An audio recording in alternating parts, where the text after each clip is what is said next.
bleeding in different sections of the body are different treatments.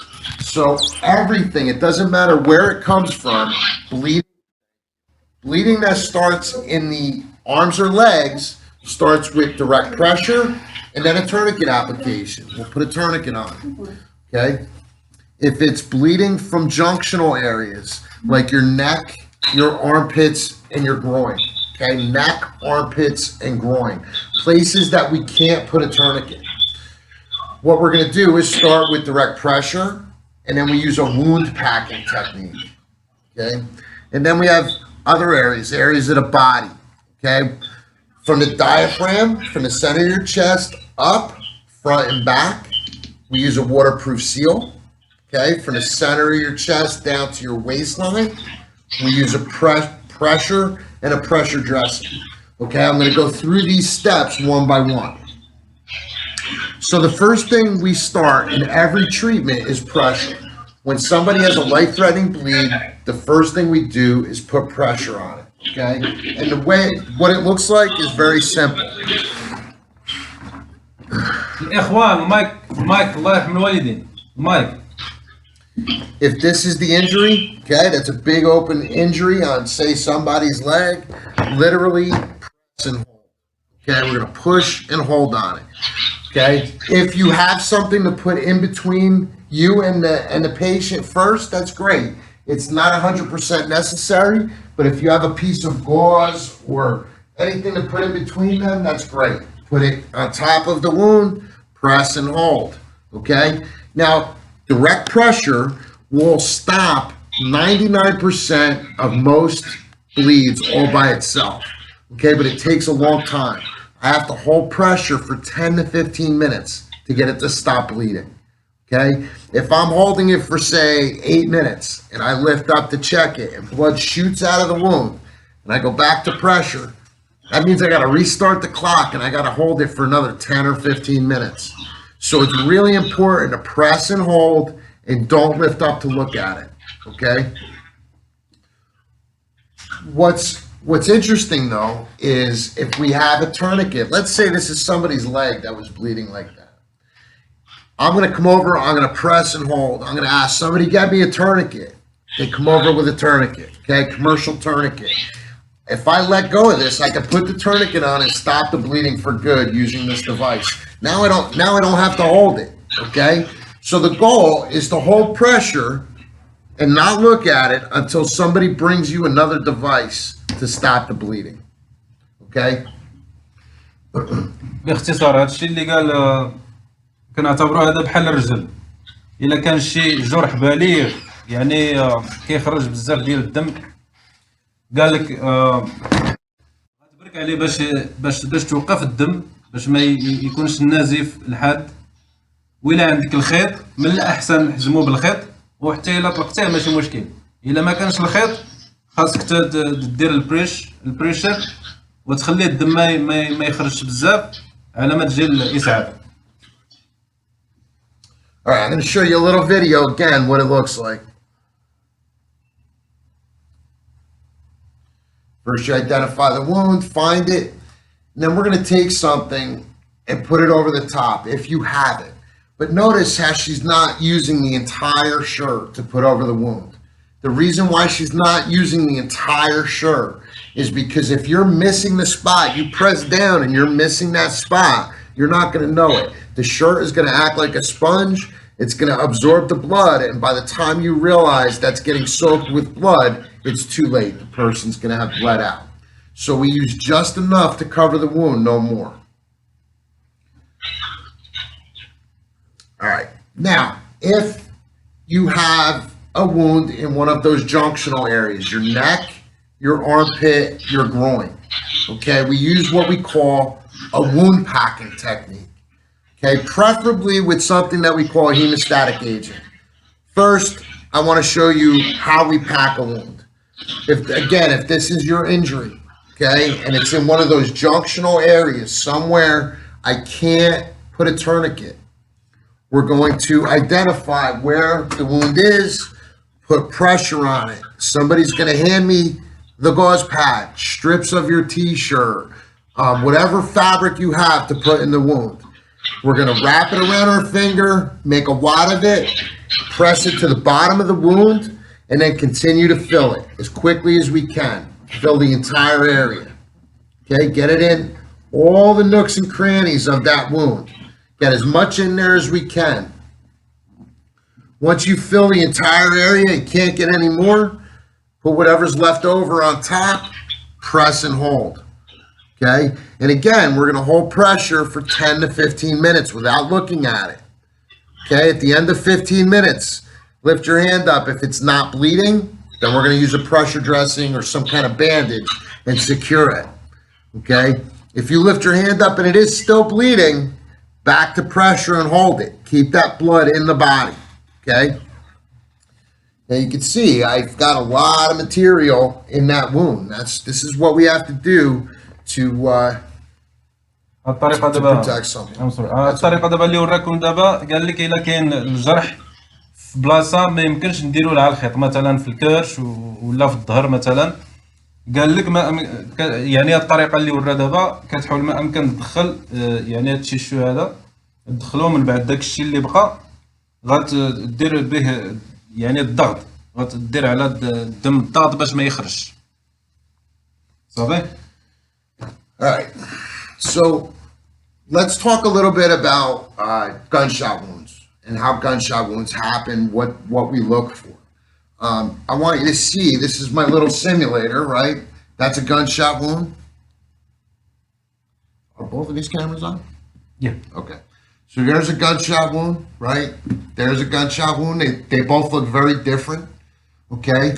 The inside of the body is very similar.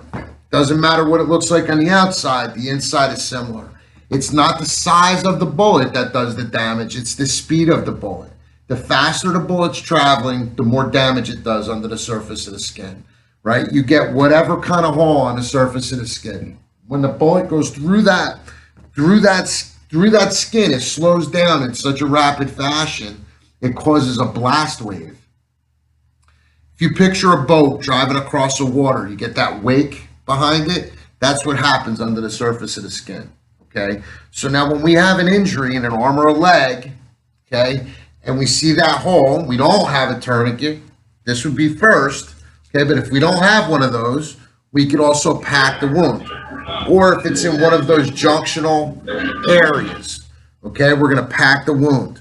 We're gonna take our fabric, whatever it is we have, wrap it around our finger, push it to the bottom of the wound, feel for that warm pulsating blood on our finger, and then we're going to aim for that spot and fill that area up. You can alternate fingers if you'd like. It doesn't really matter as long as you get it in the wound as quickly as you can. Fill that entire void, take what's left over, and apply direct pressure and hold it, okay?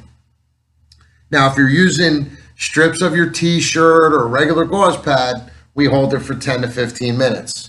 Okay, but they make something, a product that's called a hemostatic agent.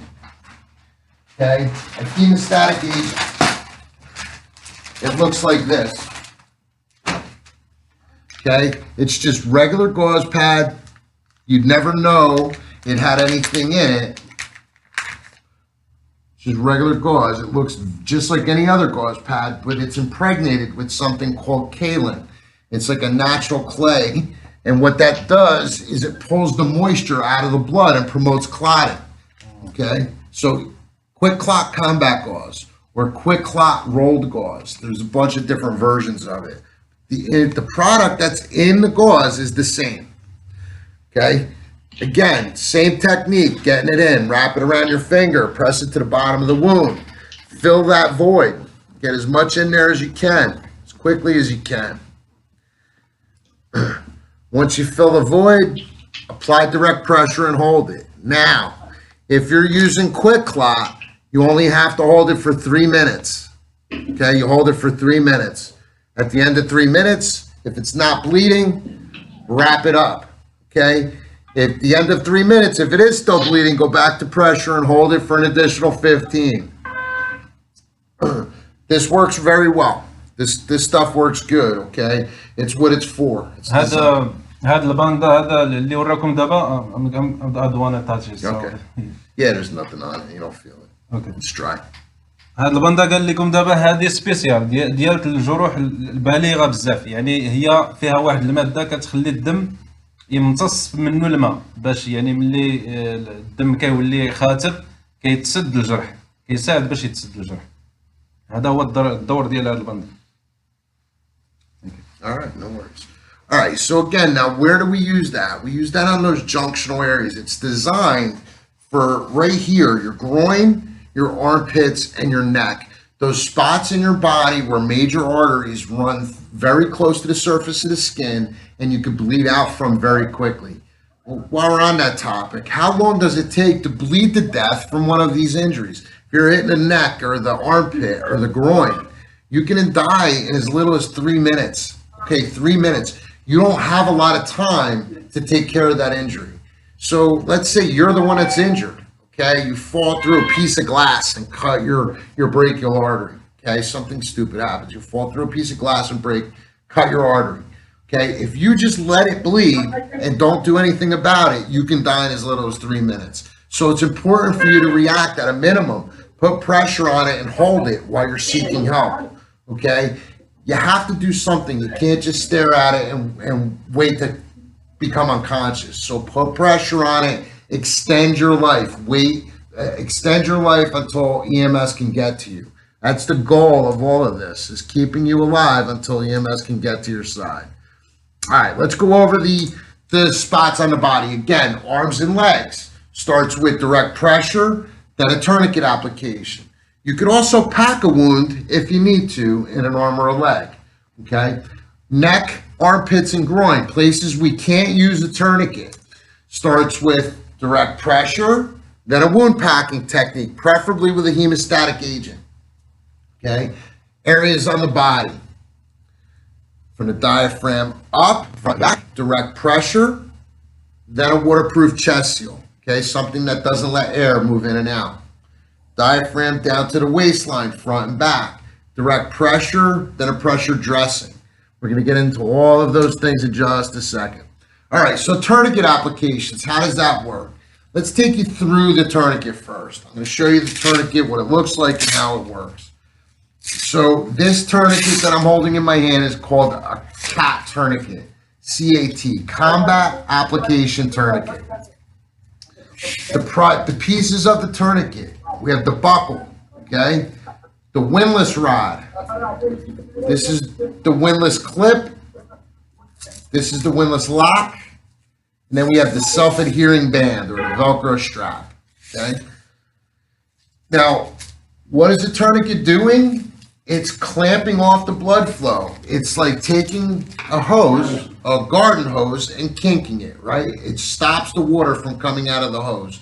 Well, that's what we're doing with a tourniquet. We're kinking the artery and vein and stopping the blood flow, okay?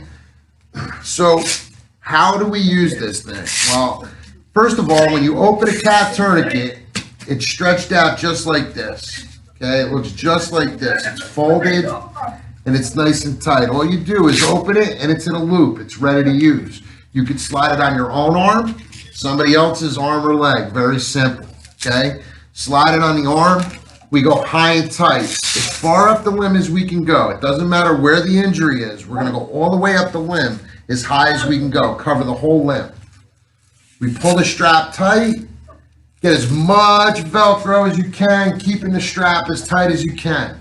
Okay, this should be tight. Hard to put your fingers under it right now. Okay, the next step is we turn this windlass rod.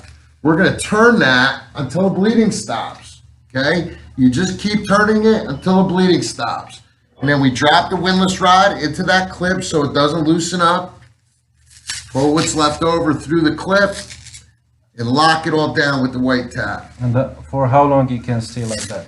That's a good question. So the manufacturer says that you can keep this tourniquet on for 2 hours or less and have no permanent damage. But we know for a fact they're being very, very conservative with that number. We have had many victims wear a tourniquet for 8, 10, 12 hours and not have any permanent damage. In fact, I'm one. So I'm sure you guys all noticed this disaster, right? That's a blast injury, okay? I wore a tourniquet the first day I wore a tourniquet for 8 hours before I got into surgery, and then I wore it all during surgery. I had 5 surgeries to repair my hand, and each surgery was a minimum of 8 or a maximum of 14 hours, and I had a tourniquet on the entire time. So it's not really about how long you've had it on, it's how you take it off. If you take it off properly, there's no damage. And that being said, we don't take it off. Once you've applied a tourniquet on someone, you leave it there. They take it off in the hospital in a controlled environment. We don't take it off in the field. You want to باختصار هذا الخيط دابا اللي وراكم هو كيساعد باش يقطع الدم، يعني باش ما يمشيش مع العروق. وقال لك يعني هذه تقدر تبقى في اليد ديال الواحد لمدة ساعتين لا أكثر، لمدة ساعتين. إلا فات ساعتين كاينين شي حالات يعني يقدر يكون يعني واحد العاهة مستديمة، يعني يقدر يتقطع له يوقع البتر ديال اليد. إلا ما وقعش يعني غادي يكون يعني بحال شلل يا إما كلي يا نصفي يعني يا جزئي. كنهضروا على اليد. وهذا الخيط ملي يتركب ما كيتحيدش الا من طرف الاطباء. الا تركب خاصو يتحيد في السبيطار. صوت الاخوان المايك. Got him. I got him. All right. Any questions so far?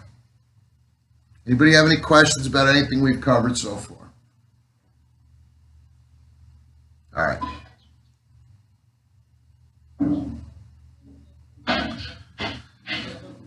I don't understand how that keeps happening. الاخوان المايك، سدوا المايك عافاكم، نبقاو نعاودوا نفس الهضره. All right. So now you notice the screen says put the tourniquet 2 to 3 inches above the wound.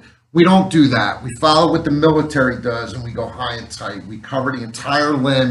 It takes the thought process out of it. I don't have to remember any of that. High and tight, or go high or die, okay? We absolutely do not put a tourniquet over the elbow or the knee. The artery and vein run through the joint in those locations, and we're crushing that artery and vein against the bone. So if I can't get to the artery and vein, it's not going to work. So we go above the knee, above the elbow. We tighten that windlass rod until the bleeding stops. And then again, we do not remove it once we've applied it. What's great about the tourniquet is you could apply it to yourself or others, self-aid or buddy aid. And we could also put it over our clothing. Okay, when would we put it over the clothing? If I don't see the injury, how am I supposed to? What if you're the one that's injured? If I'm the one that's injured, if I'm shot in the arm or shot in the leg, I know I'm shot in the arm or leg, put the tourniquet on high, make it as tight as you can, and then cut the clothing off and look for the injury. If you're still bleeding and you can't tighten the tourniquet anymore, put a second tourniquet on. Put it just above the first one. Okay, if you can't put it just below. But they should be side by side. I shouldn't have a tourniquet up here and a tourniquet down here. Okay. What else? Tourniquets, they hurt. It doesn't feel good. Okay. Even when you're not injured, it hurts to put a tourniquet on. Imagine what it would feel like if you had a gunshot wound to your arm, or, you know, piece of glass sticking out of your arm. Of course it's going to hurt. It doesn't mean it's on incorrectly. Okay. Don't take it off once you put it on. There's a bunch of different tourniquets on the market, probably 15 or 20 different manufacturers. They all may look a little different, but if it has a windlass rod, it has some kind of a strap, and it has a lock to lock it down and make it tight. Okay, they all work the same way. Make the strap as tight as you can make it, right? Turn the windlass till the bleeding stops, and then lock it all down. Okay, it should only take you like 15 or 20 seconds to put the tourniquet on. It takes a little bit of practice to get it on that quickly, but once you've put the tourniquet on a couple times, it's a very simple technique to use. All right. So bleeding control in children. It's exactly the same as it is in adults with one major exception. Okay, commercial tourniquets do not work on small babies, infants and toddlers. That's about as small as I could make that, much bigger than an infant or toddler's arm or leg. So if it's too big for them, it's not going to work. So what do if it's an infant or a toddler? We use the other two techniques. We use pressure, okay, that works just the same, and wound packing works just the same on an infant or a toddler. Obviously, you're going to press less hard on an infant than you would on me, but it's all relevant, right? The tighter you, when it becomes an infant, you push until the bleeding stopped, okay, no harder. A toddler, same thing. You push until the bleeding is stopped. Now, I've never heard of an infant needing a tourniquet application. I'm sure it's happened, but I've never seen one. Toddlers, on the other hand, it But I happens think pretty often. it's even too easy to hold the place Pressure. for the blood. Yeah. Sure, it is. It's not hard. It's an easy technique. The problem with children is this: they go into shock much different than adults do. If an adult goes into shock, it's not the end of the world. We could still save their life. It's not good. Don't get me wrong, but it's not the end of their life. We could still save them. A child, on the other hand, when they get to that point where they start showing symptoms of shock, they become confused. They can become combative and want to fight with you. They become unconscious. They're very, very near death. You don't have a lot of time to get them to the hospital and get that blood back in their body. So just keep that in mind when it comes to children. So other things, let's talk about impaled objects. Somebody has something sticking out of their body. Okay, they fall on a piece of rebar, or there's a knife sticking out of somebody. We don't pull that stuff out. We leave it in place. It's a bad idea to rip it out of their body. If we do, we can cause further injury. So the goal is to keep it in the body, bandage it in place so it doesn't move, okay, and then get them to the hospital as quickly as we can. Someone who loses an arm or a leg, we consider that a life-threatening bleed. No matter how it happens, it's a life-threatening bleed. Now, how it happens could make it look like it's not that serious of an injury, believe it or not. Obviously, if you lose a limb, it's a serious injury. But the point is that if it's a very clean cut, it may not bleed very bad at first. It may take a while for it to start bleeding. Your body has a natural reaction to stop the life-threatening bleeding, and it does that by retracting arteries and veins up into big muscles and then spasming those muscles around those arteries and veins. Eventually, your body will relax and you'll start to bleed. Versus a really bad accident where somebody mangles a leg or mangles an arm. There's no muscle left to retract and cause that spasm, so that person's going to bleed out much quicker. Regardless of how it happens, put a tourniquet on high and tight. Make it as high as you can and make it as tight as you can, and you'll save that person's life. Okay? واحد النقطة مهمة اللي شار ليها الأستاذ أنه ملي تكون شي حاجة داخلة مثلا في الجسم ما تحيدوهاش. اللي مختصين في هذا الشيء هما اللي يحيدوها في لوبيطال، يا الطبيب يا اللي مختص هو اللي غيحيد هذيك الحاجة. مثلا سميتو شي عصا يعني ماضية دخلت في اليد ولا في الرجل ولا في شي بلاصة ما تحيدوهاش. So improvised tourniquets, that's the last thing on the list right here that we're going to talk about. Improvised tourniquets. They say that improvised tourniquets are less effective than a commercial tourniquet. Well, that's like saying driving to California is less effective than flying to California. Of course it is, right? The airplane's made to get me there quickly, but the car still works, right? So an improvised tourniquet will still work, but you need to know how to make one, and you need to know how to keep it tight. So what I'm going to do is I'm going to show you quickly how I make an improvised tourniquet. Sure. So again, I would go high and tight, all the way up the arm as high as I can go. I'm going to show you here so it's nice and easy for you to see. Okay. So first thing, take a piece of fabric, anything fabric. It needs to be at least 2 inches in width. That tourniquet is 2 inches in width just for. Now I need to find a windlass rod. In this case, I've just got a little multi-tool. It's just a pocket knife. Okay, I'm going to put it in the knot. I'm going to tie the knot nice and tight around the fabric, and I'm going to start turning. Okay, I'm going to turn and turn and turn. I'm going to turn this until the bleeding stops. Once the bleeding has stopped, my next step is to lock this down. If I just let go, it's going to unwind, right? So look, he's bleeding. He's not dead. Hold this for me. Put your hand on there so it doesn't spin. Hold it tight. Now I'm just going to find another product, something else I have to bandage it up and make it tight so it doesn't loosen up. All right, you can let that loosen up. Did that get real انت tight? دابا يعني قال هذه مختلفة على هذه الأولى اللي ورا لنا، هذه مختلفة عليها. هذه فيها هي إلاستيك يعني كتجبد، ولكن خاصك تعرف كيفاش تزيرها. Tell them it's better to not use the elastic, to use fabric, solid fabric. قال يعني هذه يعني من الأحسن ما تستعملوش هذه، استعملوا الأخرى. This is all I had laying around. That's why I used that. You get that first knot out for you? All right. There you go. That's all I had laying around right there. That's, otherwise I would use, his necktie is actually like one of the best things you could use to make a tourniquet. A woman's scarf, whatever you have access to, fold it so that it's 2 inches in width. Make that first wrap as tight as you can. Thank you, sir. And then get a windlass rod in there and turn it until the bleeding stops. Okay.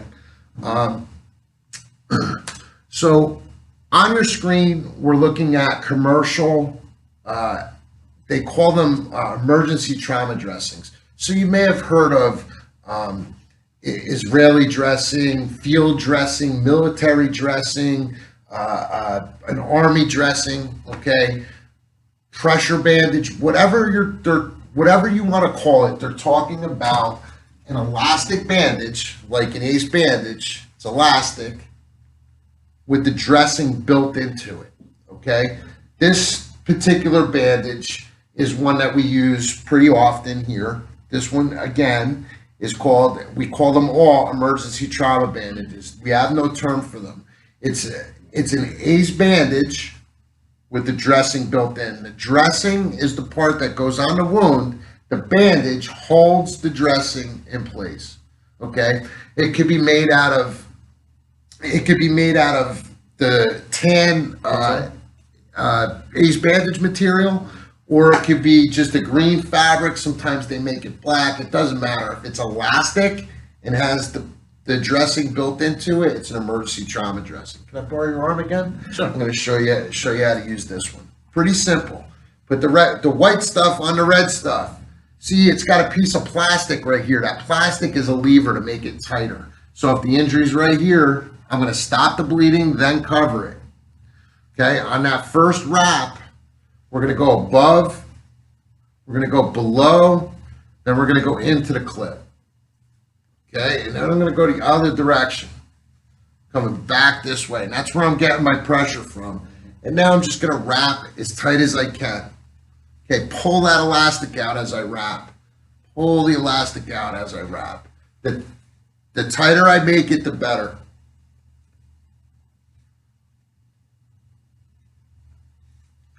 And at the end, it doesn't matter which bandage you use, it has a clip like this.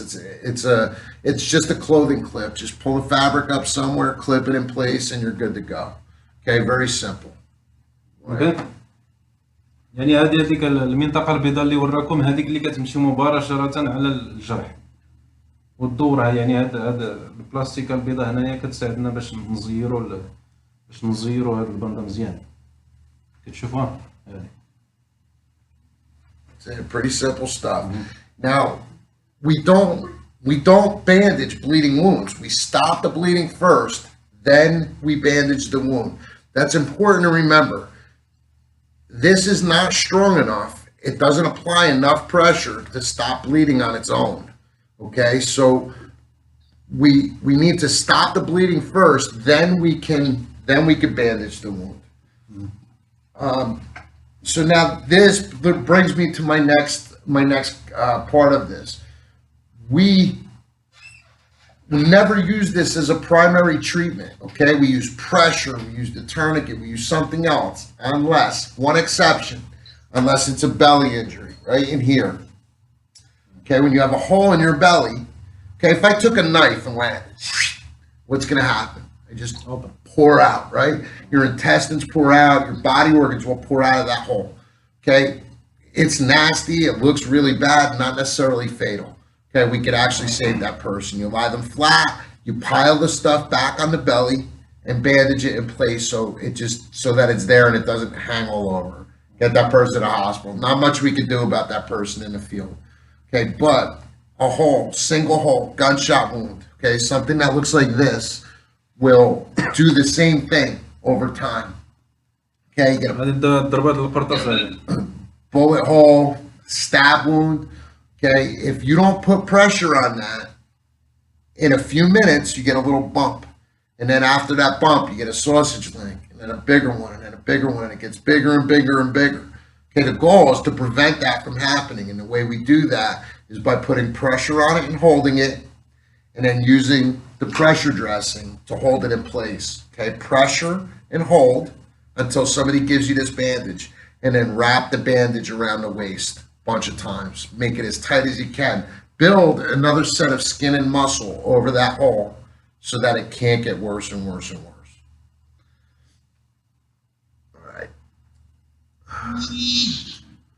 All right. Injuries, last thing we're going to talk about. Injuries to the chest, okay? From the diaphragm up, front and back. A hole in somebody's chest. It's not really the bleeding that we're concerned about. There's not much we can do about bleeding in the chest or the belly, right? What's our treatment for bleeding? Is pushing on it and then using a tourniquet, or pushing on it and packing that wound. Okay, so I mentioned earlier, we're only packing wounds in arms and legs in junctional areas. Okay, we cannot pack a wound in the body. Can't do that. Okay, so what do? We put moderate pressure, and then we seal it. In this case, diaphragm up, front, and back, we're worried about air traveling in and out of that hole. So even if there is bleeding, there's still air movement in and out of that hole, and we don't want that. What happens is air will get in that hole. Every time you breathe in and out, you suck air into that hole. The air pressurizes in your chest. It gets worse and worse. It collapses the lung on the injured side first, then pushes everything to the other side, collapsing the lung on the other side, and putting pressure on your heart. Okay, it's called a tension pneumothorax. And the only way to stop that from happening is to seal the hole off with something waterproof. Okay, your gloved hand, or if you put your hand over a plastic bag and pressed on it, that would seal it off. Take a same plastic bag, cut a piece off of it, cover the hole, and tape all four sides of it all the way around so that air can't get in or out of that hole. Seal it. Okay, it's called a chest seal. I have, if you can shoot me 1 second, I'll show you what a commercial chest seal looks like, and then we can improvise these, right? We can make them. So this is a hyphen vented chest seal. You open it and take it out of the package. It's got a little 4x4 on there, so you can just kind of wipe the area off. And then it's just a big sticker. It's a decal. We peel it off, and we center that triangle right over the hole. Center it right over the injury, seal it down as tight as you can, and you're done. Take that person to the hospital, get them to the hospital. Okay? As far as how long it takes for a tension pneumothorax to start affecting the victim, it all depends on the person and how the injury happens, as to how long it's going to take. Sometimes it happens very quickly. Sometimes it happens over time, over hours. So you don't know how long it's going to take. Once it starts to happen, the person can get very sick very fast. So we don't wait for that to happen. We go to the hospital as quickly as we can. All right. All right. And these are a bunch of different commercial chest seals that are on the market. The one on the bottom left, that's the hyphen vented chest seal. That's what I just showed you. The one on the top, that's called the Asherman chest seal. That's a vent that's in the center of it. Looks like a whoopee cushion valve. Center that vent over the hole. Okay. That triangle I showed you in this one is the vent. Center that over the hole. The other stuff that's on the screen, AED pads, duct tape, okay, they're improvised chest seals. There's no reason we can't use just the pad by itself and stick it over the hole and seal it down. That'll keep air from moving in and out of the hole. Okay? All right. All right, guys. Let's talk about before we wrap this up. We'll talk about a couple of other types of bleeds. So I noticed on the list we have a nosebleed. People ask what we do for a nosebleed. So it really doesn't matter what type of nosebleed it is.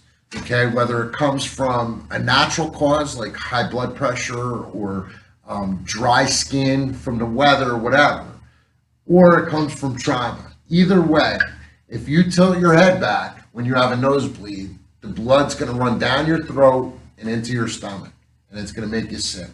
It's no good to tilt your head back. It's a natural reaction to want to tilt your head back and pinch, but what we do is we actually tilt our nose forward. Okay, tilt your nose forward and pinch the base of your nose. Okay, that'll get the blood to stop. If it's trauma, if it's an injury and you can't press on your nose because it hurts too bad, lean forward and let the blood come out instead of going back down your throat. You just put your fingers in the base of your nose and just hold it there so the blood stays in your nostril instead of pouring out. That's like the only thing you could do for a nosebleed. Again, if you go to the hospital, they'll use a couple different devices that will they'll actually insert into your nostril, and they use a chemical to kind of burn the artery closed so you stop bleeding. Again, in the field, lean forward, pinch your nose. Okay. When somebody has a nosebleed or a facial injury, any kind of facial injury that's going to affect their breathing, they're going to find a position that's comfortable. It's called tripoding. I'm sorry, Mr. George. I'm just gonna explain one thing. Yes, please. بالنسبة كما يعني معروف عندنا الواحد ملي كيترعف يعني كيسيل له الدم النيف، حنا كنديروا له هكا وكنهزوا له الراس. لا ما ديرش هكاك، بالعكس سير لقدام هكا. الراس خاصو يتحنى لتحت، ماشي العكس، ماشي هكا، حيت اصلا الراس ملي كيكون هكا الدماغ ديالنا الدم ديالو كيهبط ويقدر الانسان يفقد الوعي. فهمتوا؟ يعني ملي يكون الانسان كيسيل له الدم للنيف خاص يدير للراس هكا، يحنيه مزيان وتعطي له الماء بارد باش يغسل الوجه ديالو. Okay. So if somebody has a facial injury, whatever cause it, doesn't matter. What happens is you start to have trouble breathing. Your nose is very injured along with your mouth. You start to have trouble breathing. Okay. And what we do for people that have trouble breathing from an injury like that is we encourage them to find a position that's comfortable. Okay. And they usually call that position a tripod position. Generally, when somebody has a chest injury or a facial injury, they're going to want to lean forward and lean against something. Okay, it kind of takes the weight off of their chest. It makes it easier for them to breathe. If they're bleeding, the blood is going to fall out and away, and their natural reaction will find that position that makes it easier for them to breathe. So what we don't want to do is force them to lie flat, okay, or force them into a certain position. Let them find a position that's comfortable. If they can't find a position that's comfortable, encourage them to lean forward. Sit up and lean forward, or actually stand, lean forward. Okay, that's the easiest way to explain that. And I have seen people with facial injuries and bystanders force them to lie flat. And then that person that's lying flat is extremely uncomfortable and they start fighting with you to get up. And then that bystander's holding them down because they think it's the right thing to do. They don't, and even sometimes when someone have the injury, he don't like the people to talk to him. Just keep quiet. Yeah. We find. Yeah, that's you true. find the way. That's exactly right. You're absolutely right. كيهضر دابا على واحد القضيه، الانسان ملي توقع له الانجري يعني شي اصابه كما كانت، قال لك خليه هذاك المريض يلقى هو ديك الوضعيه اللي مرتاح فيها. يعني ما تقولوش لا واه نعس على ظهرك لا واه نعس على جنبك. خليه هو براسو غادي يلقى الوضعيه اللي يرتاح فيها وغادي يبقى تما. فهم؟ All right. The last thing I see on the list, hypoglycemia, low blood sugar. Okay, low blood sugar. So this is really simple. Most people that are non-diabetics, people that are not a diabetic, tend to not really affected by hypoglycemia so much. Okay, can it happen? It can happen. And most people know, right? When you haven't eaten in a certain amount of time, you're hungry, you're starving, you need some sugar, you eat, you catch up to yourself. More importantly, in pregnant women, it may affect them. A non-diabetic, it may affect them because the baby is sucking that sugar down, and it catches her off guard. And even pregnant women know it may happen kind of quick, but they know their knees start to get weak. They sit down, they eat a candy bar, or they have some kind of carbohydrate, bread, peanut butter, things like that, and it'll boost them up. But somebody who's diabetic, okay, they could lose their blood sugar pretty quickly, and then they can't do anything about it. They become incapacitated. So what can we do for that person? Well, bottom line, when a person's a diabetic, okay, they have diabetes. If they become altered in any way, they're confused, they're speaking out of their head, whatever it may be, it would never hurt to give them a little bit of sugar. We have to make sure that person can swallow. It's that simple. If you could talk to them, you give them some fluids, orange juice, soda with sugar, like regular soda, not diet soda. A glass of water with a scoop of sugar in it stirred up, okay? Give them a straw. If they could swallow, give them the sugar. Is there any way so they can know if that guy has like diabetic or something? So what we do is we look for what they call a medical alert bracelet, okay? A bracelet, a necklace, a tattoo, okay? A lot of diabetics will wear that to tell people around them when they're unconscious, well, hey, I'm a diabetic. And that'll, as first responders, I pull up, I find somebody unconscious, I check their wrists, I check their neck, and I look for that. Nowadays, you could use the cell phone. Right next to the 911 tab, there's something called ICE or ICE, or in case of emergency. And it will, let me see. My phone will do it. It's a work phone, and I don't have it set up for that, so it doesn't. كيتحدث على الانسان اللي عنده السكر، يكون طالع ولا نازل. قال لك ملي يطيح الانسان وتعرف انه عنده المشكل ديال السكر، خاص تعطيه يا اما شي حلوه المهم شي عصير تكون فيه سميتو يكون فيه السكر. The other thing you could do is ask the person, if they're still conscious but confused, say, are you a diabetic? And almost always, if they can't talk, they'll nod. They understand that word diabetes, they understand diabetic, and they will nod.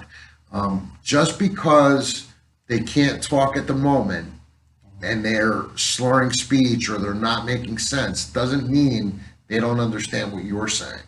All right, they lose the ability to talk to you, but they don't lose the ability to understand. Almost always, once you give them some sugar, they'll wake up and say, wow, I was trying to say thank you and bird was coming out of my mouth, and they remember it. They remember. So.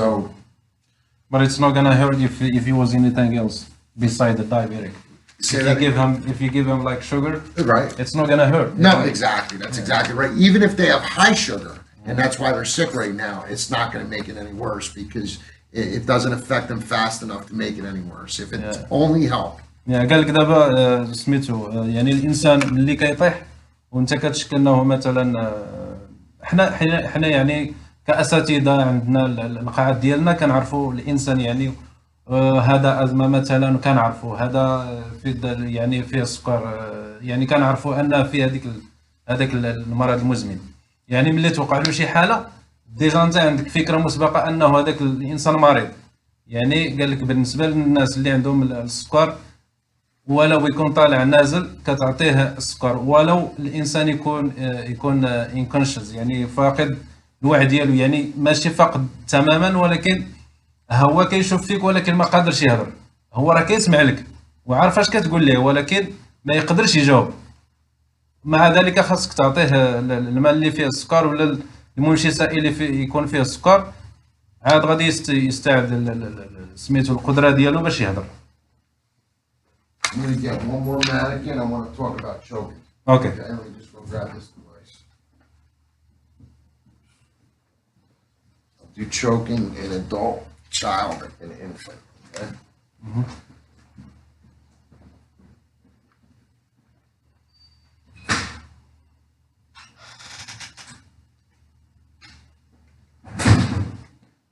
All right.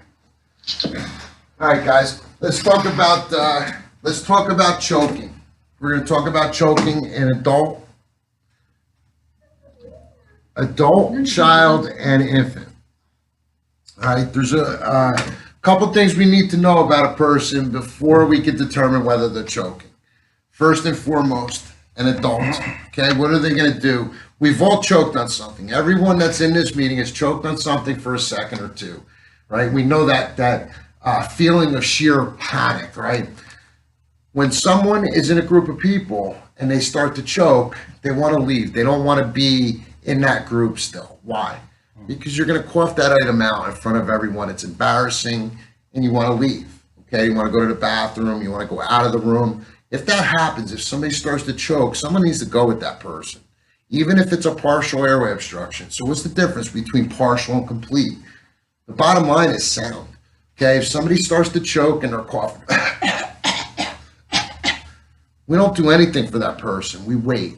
Okay. We encourage them to cough it out, that kind of thing. But that can easily go to a complete airway obstruction. And that happens by sound. We know by sound, right? We wait for that person to completely lose sound. Now we have silent cough, a silent cry, and panic. For an adult, they tend to grab at their throat or grab at their chest. So ask the person, are you choking? And if they nod yes, now it's time to act. Now we can do something about it. So يهضر دابا على الاختناق. يعني مثلا تقدر تكون يا اما شي صدمه الانسان كتشوفه مثلا، او لا مثلا يعني كيوقع بسبب الجفاف، يعني مشى يدير سبور شي بلاصه مثلا، شي مرات كتجري بزاف وما كاينش الماء، كتحس يعني بالحلق ديالك ما تقدرش تنفس، او لا كتوقع شي صدمه، او لا كليتي شي حاجه وحلات لك. هادشي علاش كيهضر دابا وغادي يعطي الحلول. Thank you. Okay, so first thing we want to do is come up from behind the person. We need to get a good solid stance, right? Good solid stance, because if our Heimlich maneuver doesn't work, what's going to happen? They're going to pass out on us. So if they pass out, don't be fooled by that. If your feet are right next to each other and they pass out, they're going to drag you right to the ground. So get a good solid stance, reach from around the person. Pull them in next to you, reach around, find their belly button with one finger.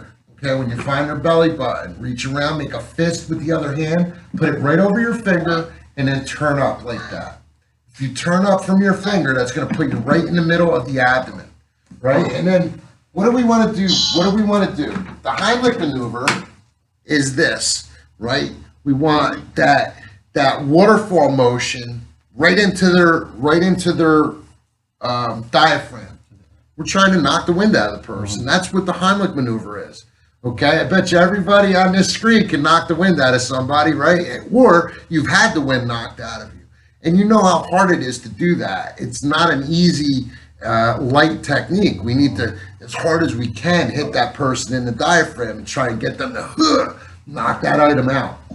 Okay, that's the Heimlich maneuver, is reaching around and hitting that diaphragm as hard as we could. Now, in an adult, you're going to be same size as the person, roughly. You're going to reach around, find that spot, and wham, hit the diaphragm. For a child, you might actually have to take a knee and get down to their level and pull them in nice and close to you. But the technique is the same. Okay, the technique is the same. Find their belly button, make a fist, roll it up, and the maneuver is reaching around and hitting that diaphragm as hard as we could. Now, in an adult, you're going to be same size as the person, roughly. You're going to reach around, find that spot, and wham, hit the diaphragm. For a child, You might actually have to take a knee and get down to their level and pull them in nice and close to you. But the technique is the same. Okay, the technique is the same. Find their belly button, make a fist, roll it up, and whack that diaphragm. Get them to cough that item out. Okay, if you're doing the Heimlich maneuver and it's not working, it's not getting that item out, what's going to happen? They're going to pass out, right? They're going to become unconscious.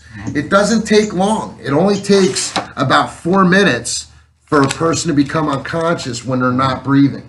So if they become unconscious, the technique is this, okay? They fall to the ground, assist them to the ground, keep an eye on their head so they don't hit their head. Once they get to the ground, we go right to CPR, go right to the compressions. Center of their chest, do 30 compressions, okay? 28, 29, 30. Before you go to give a breath, look in their mouth, see if you can see the object. If you can see the object, pull it out and give a breath. If you can't see the object, try and give a breath. We know whether that went in because we look for that chest rise, okay? If we don't get that chest rise, go right back to compressions, 30 more compressions. And then we look in the mouth before we give a breath. Every time we do 30 compressions before we give a breath, we look in their mouth to make sure the object hasn't come up and we can reach it. Okay? You want to explain that? real quick. بالنسبه للانسان مثلا اللي كلا شي حاجه وحلت ليه في الحلق ديالو، مثلا تقدر ماكله، تقدر تكون مسكه ولا شي حاجه، يعني كدير هذيك اللعيبه اللي قال لكم هكا وكتجبد هكا، ماشي هكا، كتجبد يعني بشكل مموج للفوق، صافي. رانا دابا الانسان الى يعني هذيك الطريقه ما خدماتش وفقد الوعي ديالو، هذه عاوتاني غادي نديرو مع السي بي ار، يعني التنفس الاصطناعي. وملي كتوصل كتدفع وتوصل 30 ما كتمشيش وتعطيه التنفس الاصطناعي، لا، كتقلب بعد هذاك الشيء يعني اللي كان حاصل له هنايا واش طلع ولا مازال. عادي الا مازال ما شتيش عاد كتعطيه التنفس. اوكي. All right. So now, adult and child, that's how we do the Heimlich maneuver. For a little baby infant, we have to do it differently. If we pull on their abdomen like that, we're going to hurt them. We can't do that. So what we do with an infant, and identifying that they're choking is one of the issues, right? How do we know an infant is choking? An adult and a child, we could say, hey, are you choking? And they're going to nod yes. An infant isn't going to do that, right? They're not going to answer you. So the key is the same thing, silence, okay? They're going to panic. Their eyes are going to bulge. Their nose is going to flare, okay? But silence is the key, a silent cry, a silent cough. Once you've identified they're choking, make the peace sign. One finger on each side of the baby's mouth. Now we rest the baby on our forearm and we hit the back. 5 back blows. 1, 2, 3, 4, 5. Sandwich the baby's head. Flip the baby over. 5 chest thrusts. 1, 2, 3, 4, 5. 5.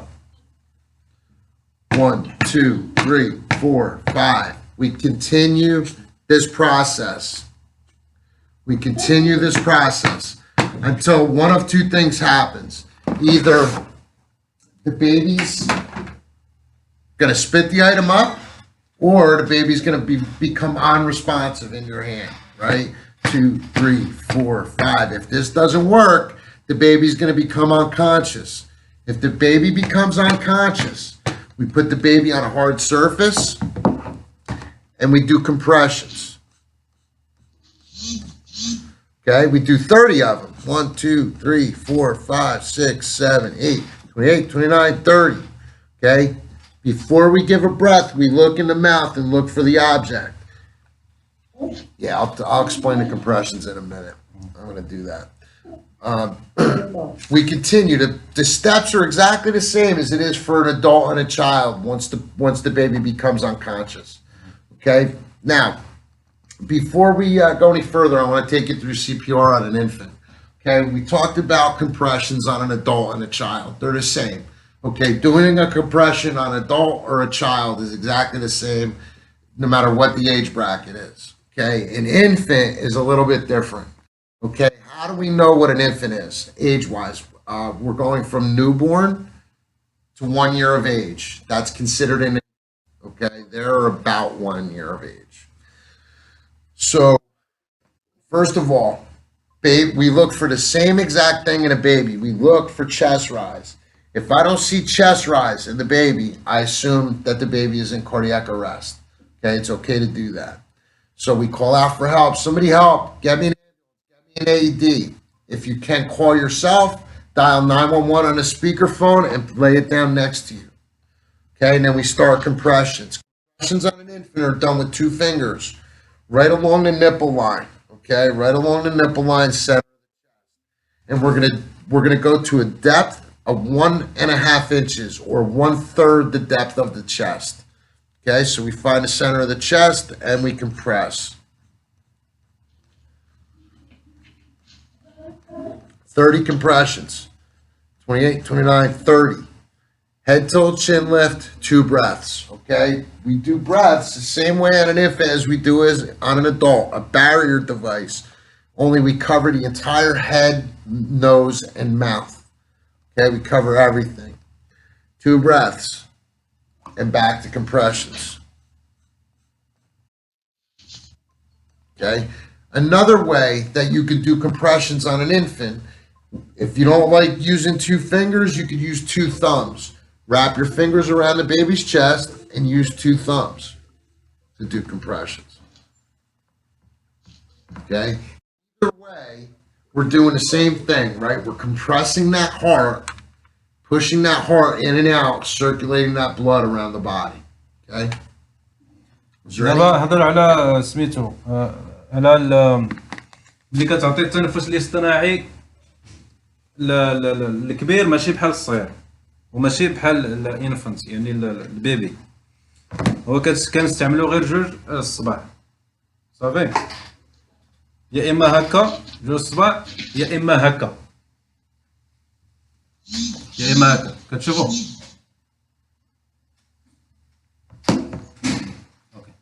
All right. Does anybody have any questions about anything we've covered today?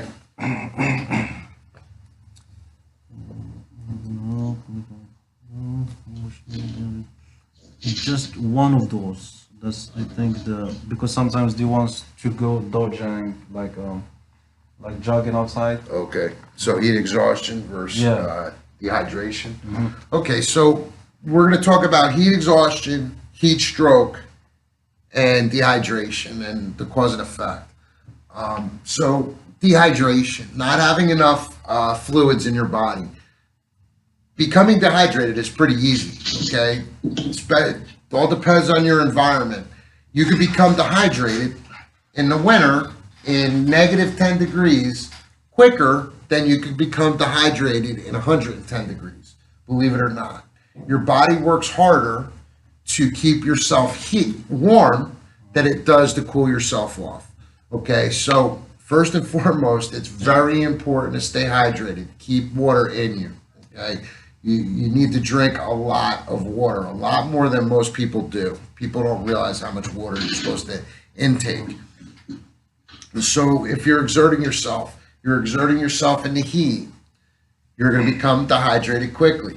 Okay, so we need to drink twice as much water as we're losing. Okay, so if you're urinating or sweating, okay, we need to drink twice as much as we're releasing out of our body to stay hydrated. So what are some of the things that we look for? First of all, one of the first symptoms that happens when you start becoming dehydrated is you become nauseous. Okay, you feel your stomach starts to feel a little queasy. You start to become nauseous, and then it gets worse to the point where you feel like you want to vomit. You become dizzy. Okay, your skin will change color. You'll become pale, and you start to become confused. Okay. The very first symptom is sweating. It's that simple. When you start to sweat like that, you're moving toward dehydration. I mean, I think we all know, right? Once you start sweating, you know what happens. You want to get some more water and you want to drink. If you don't pay attention to what your body's asking for, This is what's going to happen. You become dehydrated. What are some other things that can cause you to become dehydrated? Being sick, having the flu, having a cold, having some kind of ailment will cause you to be dehydrated. Vomiting, diarrhea. Okay, those are two ways your body releases massive amounts of fluid and you don't realize it. So one of the things we'll do is pinch the skin. I'll pinch the skin on my hand and see how it just goes away. It just goes right back to the way it was. If you pinch the skin and it stays like that, it doesn't just drop back, that's showing that you're dry and you're starting to become dehydrated. كيهضروا دابا على dehydration، يعني الجفاف، يعني جفاف الجسم بسبب يا إما الحرارة يا سبب الإجهاد. هاد الجوج، يا الحرارة يا الإجهاد هما اللي كيسببوا الجفاف في الجسم. و يعني ملي تشوف الإنسان كيدخل ويخرج في الهضرة، يعني كنتو مثلا كديروا سبور على برا وكانت الحرارة بزاف وشتيه مثلا يعني عينيه كيتقلبوا كيخرج، يعني كيهضر ما يعرفش اش كيقول وبحال الا بغى يفقد الوعي، يعني هذاك كيتسمى الارهاق بفعل الحراره او لا الاجهاد. All right. I'm sorry, you're done, yes? Yeah, I'm done. Okay, so let's talk about heat stroke versus heat exhaustion. First of all, heat stroke is a very serious life-threatening event.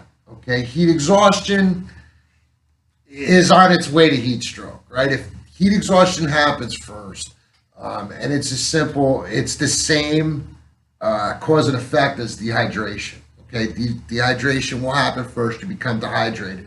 If you completely ignore dehydration, heat exhaustion is coming next, and it really has to do with temperatures of your body, right? Your temperature in your body should be around 98.6 degrees. If you are in a hot environment, you're out in the sun, and you're not hydrating yourself, you will start to sweat, and your temperature will start to rise. When your temperature gets to around 102, 103 degrees, you start to suffer from heat exhaustion. And the symptoms are very similar to dehydration: nausea, vomiting, confusion, and excessive sweating. You want to explain that part of it? It's okay, go ahead. Heat stroke, the next step to heat stroke is when you stop sweating. You are extremely hot to the touch and you become, you stop sweating. Now you become unconscious and you can't help yourself. So it's important to stay hydrated and pay attention to what your body is telling you. If you get to the point where you stop sweating and you still feel really hot, okay, your body temperature is really hot, and your skin starts to become cool to the touch, you're suffering from heat stroke, and that's a life-threatening situation. So sweating and hot to the touch is heat exhaustion. No sweat and cool to the touch is heat stroke. Okay, and you're cool to the touch because your body is pulling the blood out of your limbs and putting it into the center of your body to compensate for all of the for the dehydration and the heat exhaustion. القضيه فين كاين الاختلاف شنو قال، يعني ملي تكون الحراره يعني باينه على برا كتقيس اللحم ديالك الجلده ديالك سخونه، يعني هذاك الديهايدريشن. الا كتقيس الجلده ديالك وكتحس بها بارده ولكن الداخل ديالك كتحس بالجفاف، هذاك يعني راه بدايه ديال ستروك. يعني يقدر يوقع الاختناق، تكون شي صدمه داخليه. Anything else on your list there that you really wanted to cover? The last one is spinal injuries. All right, we definitely don't want a spinal injury. We definitely don't want a spinal injury. No. Okay, so spinal injuries, spinal cord injuries. So you could break the bones in your spine without a spinal cord injury. Okay, that could happen, right? You could have a compression fracture, right? How does the spine work? It's vertebrae that are stacked on top of one another, okay, and conjoined. Your spinal column or spinal cord runs in between those vertebrae. The vertebrae are there to protect the cord from rupture or any kind of damage. Now, if you have a break in one of those bones and it punctures your spinal cord or ruptures your spinal cord, that's a spinal cord injury. Depending on where that happens is depending on whether you survive or you don't. A spinal cord injury higher up in the neck, higher up toward the base of the skull, can kill you. Okay, as you start to move down those 7 vertebrae in your neck, depends on what type of injury you're going to have. The lower side of the neck control your arms and your legs. It's bottom line is when you have a spinal cord injury or you suspect someone who has a spinal cord injury, it's important to immobilize the person, have them flat on the ground without moving, okay, and physically hold their head so they can't move their neck back and forth. Hold them as still as you can. And when we get there, we're going to put a collar on their neck and we're going to put them on a long flat board so that we immobilize them and they can't move. We're going to move them as little as possible. Now, these injuries are very rare, believe it or not. Okay, it's rare that somebody has that kind of an injury. One of the but the collar is not gonna make the spinal cord fall apart. No, with the collar, we're not like jamming it on and making it real tight. All we're doing is keeping it so that the victim can't move their head back and forth. That's the goal, or up and down. It just keeps them in one position. We call it the neutral position, where their nose is straight out in front of them. This would be the sniffing position, right? This is the neutral position. And that's what we're trying to do, is hold that person in the neutral position.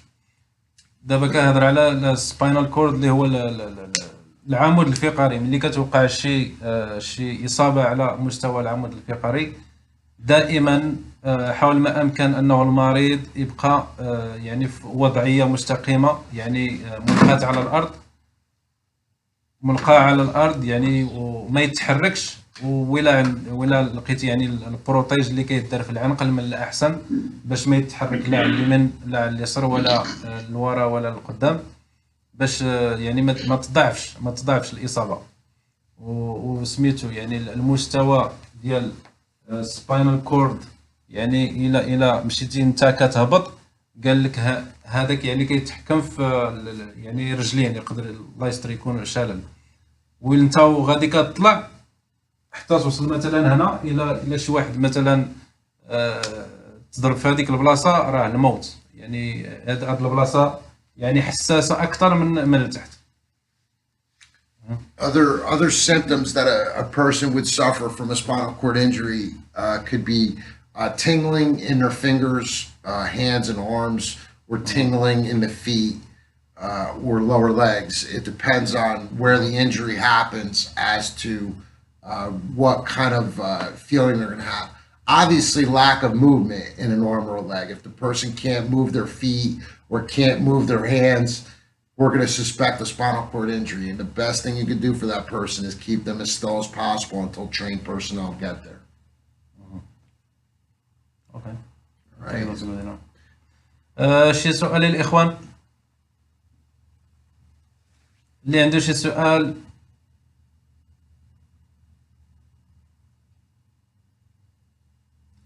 طرحوا بالعربية، الشلحة، لونجلي، اللي بغيتي انت.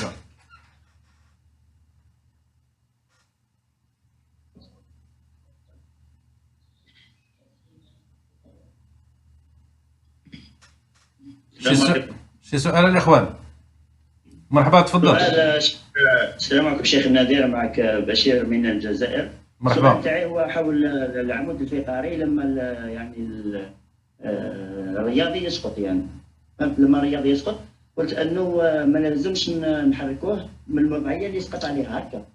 لا، انا قال هو انه يعني من الاحسن تحتفظ على الاستقامه ديال الجسد ديالو يعني منبسط على الارض، يعني ما تخليش في هذيك الوضعيه اللي هو عليها فهمتي.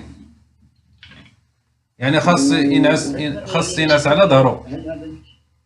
هل هذا ما يشكلش عليه خطر يعني لما تحاول انه توضعه على يعني على الارض يعني على شكل استقامه، ما يشكلش خطر انه ممكن يعني تأزم له الوضعيه تاعو؟ لا ما يشكلش الخطر، المهم انه ما يتحركش، هذا هو الاهم.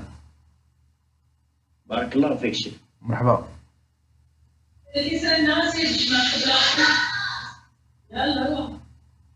شي سؤال اخوان؟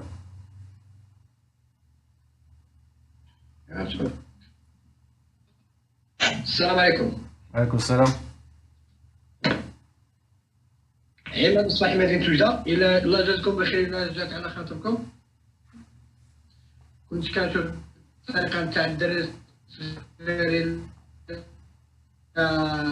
وحلت لي شي حاجة ومشات لي الكونيكسيون، ممكن تعاودوها؟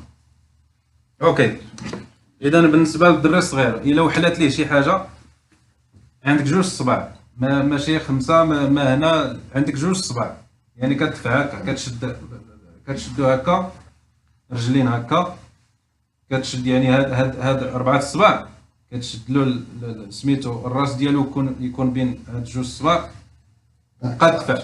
اوكي، 1 2 3 4 5 د المرات. اوكي، وكتقلبوا عاوتاني الجهه الاخرى هكا نفس الشيء 5 د المرات، 1 2 3 4 5. كل ما كتقلبوا وتاكد انه هذيك الحاجه اللي كان سارطها ولا شي حاجه واش طلعت ولا مازال. الا مازال غتستمر الى تعذرت ان هذيك الحاجه، يعني انت كدير هاد الاسعافات وصحاب الاسعاف يعني جايين في الطريق، يعني كلف شي واحد يتصل بهم، يعني ما ديرهاش عاد الا ما كايناش النتيجه عاد تعيط لهم، لا عيط لهم في الحين، عاد تما بدا كدير العمليه ديالك. شكرا أستاذ. مرحبا. Sir, Yes. please, what about the bleeding nose? What about that? Bleeding nose. Someone who is bleeding from his nose. Okay, we want to lean forward and pinch the nose. That's the goal. Is not to lean back, but lean forward. Pinch the nose and lean forward. If you lean back, the blood's going to go down their throat and into their belly and make them sick. If you lean forward, pinch the nose, it'll stop the bleeding. If it doesn't stop the bleeding, it comes out instead of going back down. Does that make sense? Yes, it makes sense. Thank you. Okay.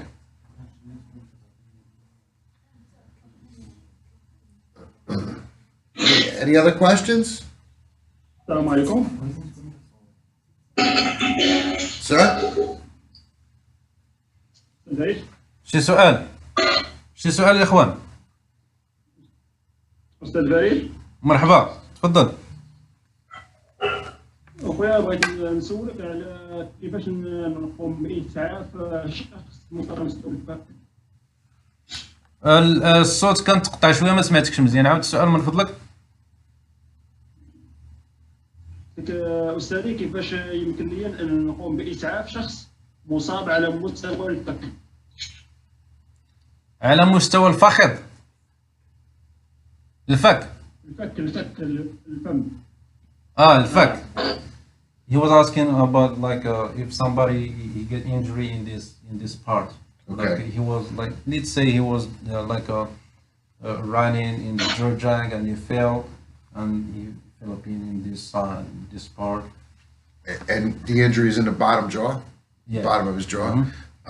But the issue is breathing.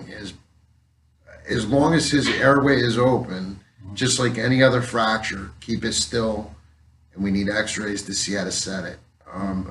A lower jaw injury, there's not much we could do in the field, but keep the person's airway open so that they can breathe.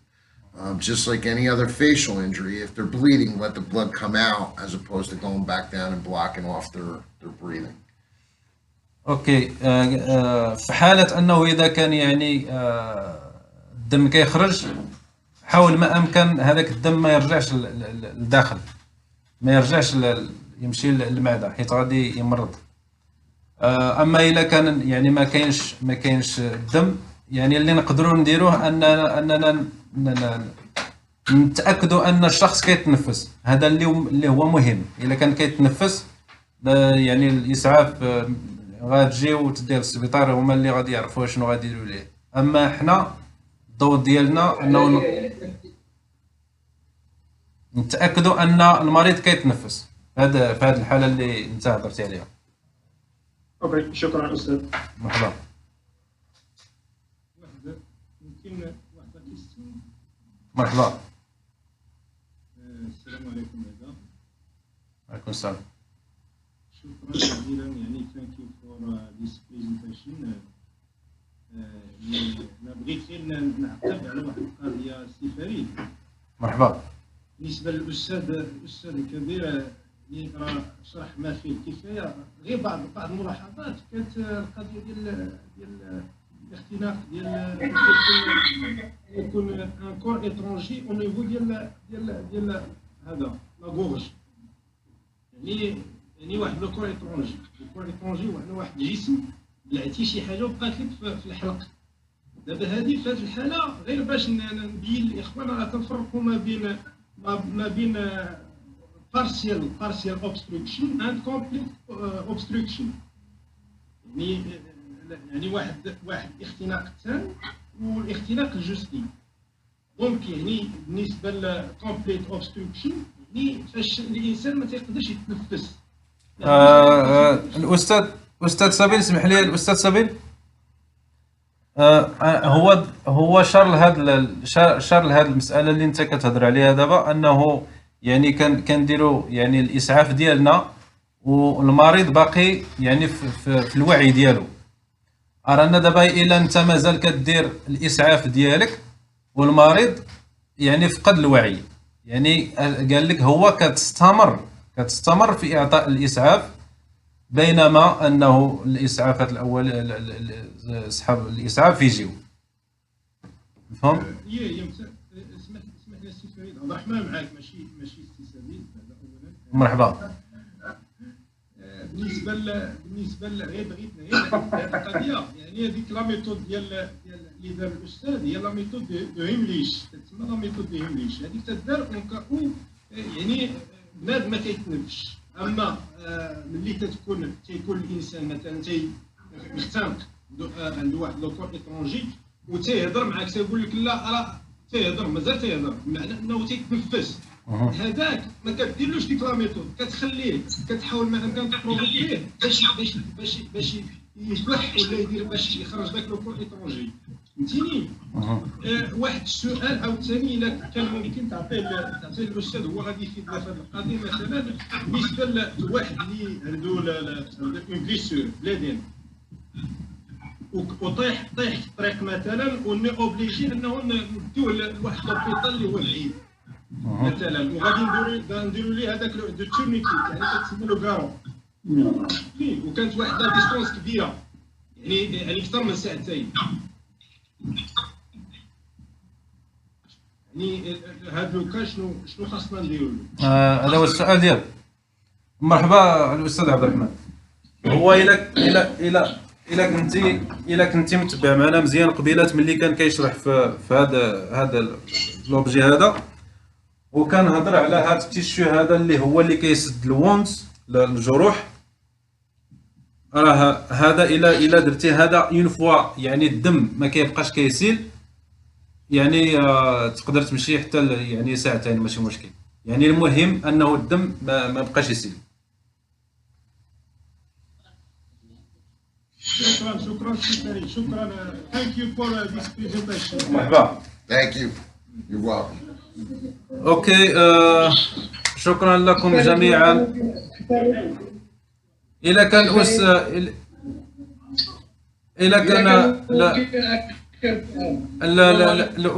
الاستاذ كان نطلب سميتو، حيت الاستاذ عنده دابا يعني القسم كيتسناه، يعني راه حنا خدينا من وقته بزاف. يعني كنشكروه على هذا التواضع اللي دار معنا. واللي عنده استاذ فريد اذا كان ممكن اخر سؤال صغير بسيط اذا كان ممكن استاذ انا ممكن شوف سؤال مهم. انا شوف صيفط لي السؤال في الجروب عندنا في الواتساب. اوكي، الا كان يعني كيستعصي انني نجاوب، انا غادي نتصل به في التليفون وغادي يصيفط لي الاوديو الجواب ديالك نقدروا بالزربه لا صغير نقدر استاذ فريد نقولوا بالزربه لان حنا عندنا قاعات رياضيه. اوكي يلا تفضل. نشوفوا كيستعمل بالغاز، يعني الا تسرب الغاز وقع لنا شي اغماء عن طريق ذاك الغاز، كيفاش يمكن لينا نسعفوا بعض التلاميذ اذا كانت سخفوا او مات؟ هذا هو السؤال ديالي. Yeah, I think that's the only thing we didn't talk about. He was asking about the gas intoxication. Yeah. Gas intoxication? Carbon monoxide. Carbon monoxide? Just like Okay. So cause of carbon monoxide, right? Exhaust fumes from a utility or a gas or diesel engine running inside of a building. The key is detecting it. Okay, there's no way to smell it. You have no idea it's coming. Okay, the only way to know it's there is to have a detector. Okay, so if that does happen, the symptoms are cold and flu symptoms at first. You feel pain in your joints, general malaise, tiredness, start to become exhausted, and you basically go to sleep. When you feel this way, your body's telling you something, whether it's carbon monoxide or you have the flu, your body's telling you something and you need to listen to it. The only treatment for carbon monoxide is to get the person out of that environment. You need to bring them out into fresh air. If you have oxygen, give them medical grade oxygen. The treatment at a hospital for it is they put you in a special room and they decompress the room and push the carbon monoxide out of your cells. There is literally no treatment for that out in the field. The key is knowing it's there and getting the person out of the environment. That's all you can do out in the field by yourself. اوكي، الى وقع الاختناق بسبب كربون اكسايد، يعني هذا يعني واحد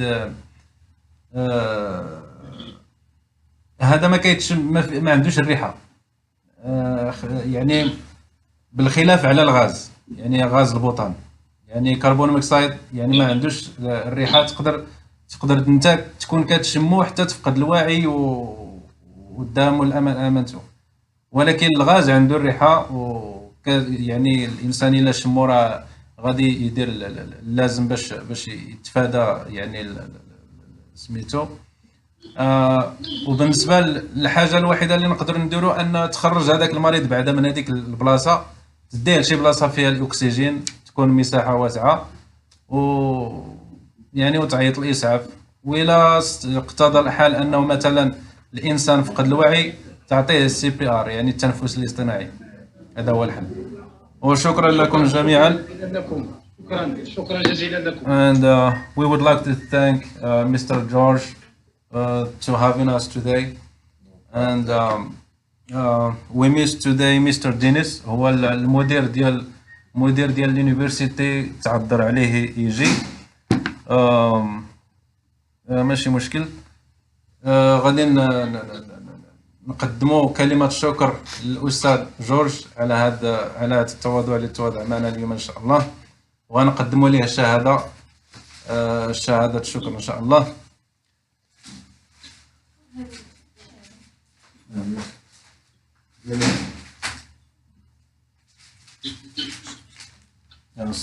sorry. Please accept from us this Thank you. Thank you very much. I appreciate that. كان نتمنى تصفقوا ليه، يستاهل. Thank you. Thank you, folks. I appreciate that. Thank you. Thank you, Mr. Secretary. مرحبا. Thank you very much, Mr. George. You're welcome. Thank you. Thank you very Thank much. you, sir. Appreciate it. ثانك يو فيري ماتش مستر جورج والاستاذ فؤاد، تحياتنا لكم، شكرا على هذه المحاضره القيمه، شكرا لكم. National Taekwondo ITF Committee in Morocco testified that instructor Mr. George have contributed to the success of the training for our honor and great experience to work with you. Please accept our appreciation. Thank you so much. I appreciate it. Thank you. تعذر بالنسبه للمدير انه اليوم يجي، ومع ذلك غادي نقدموا ليه لاتيستاسيون ديال المدير ولاتيستاسيون ديال اليونيفرسيتي حتى هي. This one is for university. Okay. Thank you, sir. Appreciate that. I'll make sure to put that in all. Thank you. And this one for Mr. For Dennis? Excellent. Thank you. I'll make sure he gets it. Thank you so much. Yeah, no problem. مرحبا الأستاذ نادر، تفضل أنا كنسمعك. الإخوان كنتمنى منكم تقفلوا المايك ديالكم. الأستاذ نادر أيت مخروب، رئيس الجامعة، رئيس اللجنة الوطنية للتايكواندو ITF بالمغرب، لك الكلمة أستاذي. Thank you very much for this seminar. I was very interested and fine, and thank you for behalf of the National Taekwondo Committee ITF in Morocco. We have to cooperation with you and work together. Thank you so much, teacher. You're very welcome. Thank you for having me. This is the president of the committee, national for Taekwondo ITF in Morocco. Okay, good. Excellent. Thank you, sir. I am very happy to meet you, and I thank to this seminar. Thank you, and I want to be cooperation in future. And thank you so much. You're very welcome, sir. That was great meeting you, and I hope to see you guys in the future again. Maybe we could take this to the next level our next meeting. كيشكركم جميعا، وان شاء الله كيقول نتمناو تكون عندنا شي شراكات اخرى عاوتاني. وكنشكركم جميع. كنا غادي نهضروا واحد شويه على تايكواندو ITF يعني بالمغرب وما حققناه يعني منذ بدايته، ملي يعني دخل المغرب على يد الاستاذ نادر آيت مخروب الحكم والمدرب الدولي. يعني ما عندناش صراحه الوقت، الاستاذ عنده القسم كيتسناه باش يعطيه الدرس. المهم حنا غادي نديروا عاوتاني واحد اللقاء اخر ان شاء الله، اللي غادي نهضروا عليه على التايكواندو يعني اون جينيرال، لا على برا لا على الداخل ديال المغرب ان شاء الله. وكان البرنامج ان شاء الله مسطر، وان شاء الله نتمناو الخير للجميع. كنشكركم جميع. Thank you so much, Mr. George. Thank you so much. You're very welcome. Okay. شكرا Take care, جزيلا. everybody. تحياتي لكم. شكرا. السلام عليكم. وعليكم السلام. شكرا استاذ. تحياتي، شكرا.